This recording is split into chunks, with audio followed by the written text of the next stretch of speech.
souls of men, given their resemblance to human fetuses. Above all, his teachings held numbers sacred. They were the building blocks for the entire cosmos. Numbers were beyond divine. They were the very cause of gods. All is number, Pythagoras professed. Yet not all numbers were created equal in his view. Central to his cosmology was the idea of harmony. He had discovered that musical pitch varies depending on a plucked string's length, and musical harmony arises from plucking strings that are precise multiples of one another. For this reason, he held ratios sacred, because he believed they expressed the harmony of the universe. He worshipped what are now known as rational numbers, including whole numbers like 1, 2, and 3, and their ratios like 1/3 and 5/6. These fundamental elements, he believed, comprise all other phenomena in the universe. His growing cult gained political clout over the 2 decades that it resided in Croton.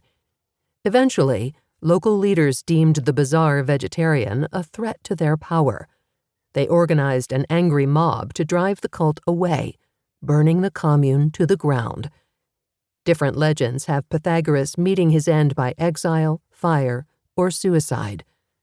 One story has him fleeing for his life, only to be stopped in his tracks by a field of beans.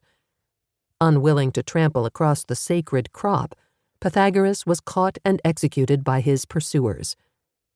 Despite this fall from grace, his cult persisted for another 300 years, and his ideas dominated European philosophy and education for nearly 2 millennia. Dogma is anathema to intellectual progress. Unfortunately, Pythagoras's devotion to rational numbers motivated a scholarly subterfuge. Hippasus, a member of Pythagoras's cult, is thought to have accidentally discovered irrational numbers in the 4th century BCE. Whereas rational numbers can be expressed as the ratio of 2 numbers, irrational numbers can't be. Rational numbers can be precisely determined. 1/2 is equal to 0.5. The value of 1/3 is 0.3333, where the 3 repeats forever. We automatically know that its 7 billionth digit is 3.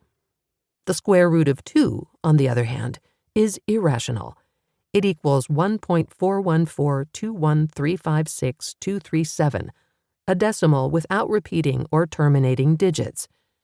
Irrational numbers can't be precisely determined. To know the 7 billionth digit of the square root of 2, we must calculate it out.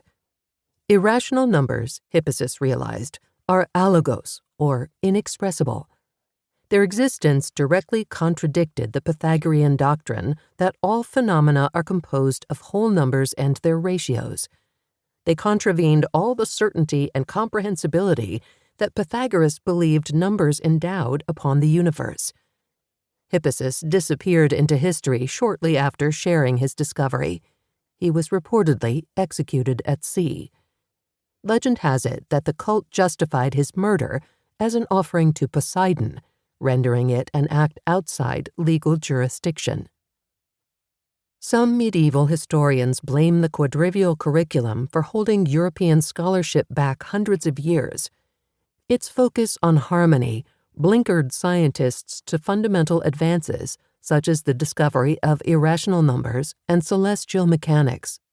The quadrivial curriculum was largely abandoned by the 17th century as new mathematical techniques from Persia and India led to breakthroughs in calculus and probability theory. Rhythmomachia similarly fell by the wayside. The harmonies that Pythagoras and his followers believed made up the material cosmos were flimsy ideals. Planets move along elliptical, not spherical orbits, defying models of cosmic conformity. Not only do irrational numbers exist, but the size of their set is so huge it utterly swamps that of rational numbers. If one were to write down all rational and irrational numbers on slips of paper and place these into an immense hat, one would have almost no chance of picking out a rational number. They're vanishingly rare in the universe of mathematics. Games are a kind of untrue truth. What is internally consistent